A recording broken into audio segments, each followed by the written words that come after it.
கொல்லாத மக்கள் நிறைந்த ஒரு இடத்துல, சவால்கள் நிறைந்த இடத்துல, எதிரிகள் மாதிரி இருக்கிற மக்களை கொல்ல நினைக்கிற, அழிக்க மக்கள் நினைக்கிற மக்கள் மத்தியில் கொண்டு நடுவில் வச்சு சொல்ற, பயப்படாத, நான் இருக்கிறேன், பார்த்துக்கிறேன் ஒன்றாரு. அவங்க மத்தியில் நீ ஒளி விட்டு பிரகாசி. வேற கல்ச்சர் உனக்கு. அவங்களுக்கு ஒரு நியாய பிரமாணத்தை தர்றாரு.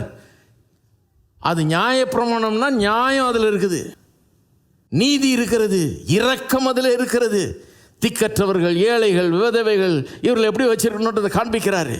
அவர் சொல்றதன்படி நடந்தா உங்கள் மத்தியில் ஒருவனும் ஏழையாக எளியவன் இருப்பதில்லை என்றாரு. There shall be no poor among you. என்ன கல்ச்சர் பாருங்க. ஹலோ, இந்த மாதிரி கல்ச்சர் எத்தனை பேருக்கு பிடிக்குது? ஒருத்தன் கூட ஏழை இருக்க மாட்டான், நான் சொல்கிறது செய்கின்றார். நான் சொல்கிறது செஞ்சினா ஏன் இதெல்லாம் ஜனங்க கவனிக்க மாட்டேன்றாங்கன்னு தெரியல எனக்கு.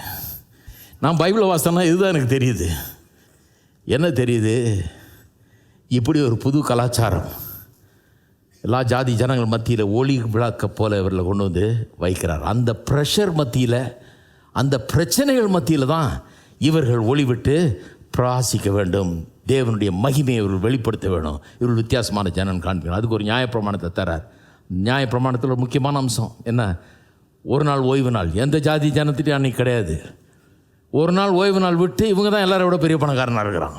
அப்படிப்பட்ட ஒரு நிலையில் அவர்களை வைக்கிறார், பிரகாசிக்க வைக்கிறார், ஒளி விட்டு பிரகாசிக்க வைக்கிறார்.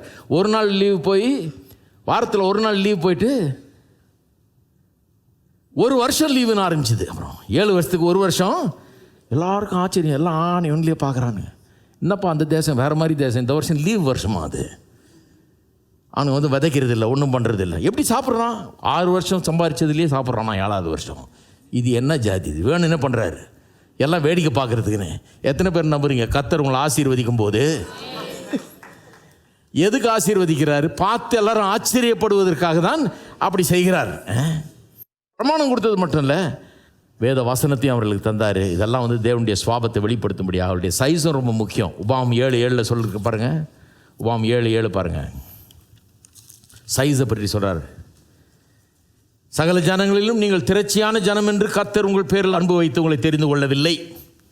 நீங்கள் சகல ஜனங்களிலும் கொஞ்சமாக இருந்தீர்கள். பார்க்கறது இருக்கிறதுலையே ஸ்மாலஸ்ட்டாக பார்த்து எடுக்கிறாரு. ஏன் ஸ்மாலஸ்ட்டாக பார்த்து எடுக்கிறாரு?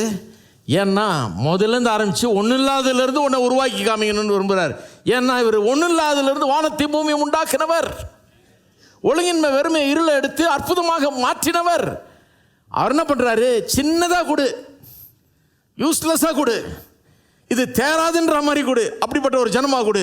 அதை எடுத்து நான் நல்லா பண்ணாதான், பவர்ஃபுல் நேஷனாக மாற்றினாதான் என்னுடைய மகிமையை வெளிப்படும்னு சொல்லி அப்படி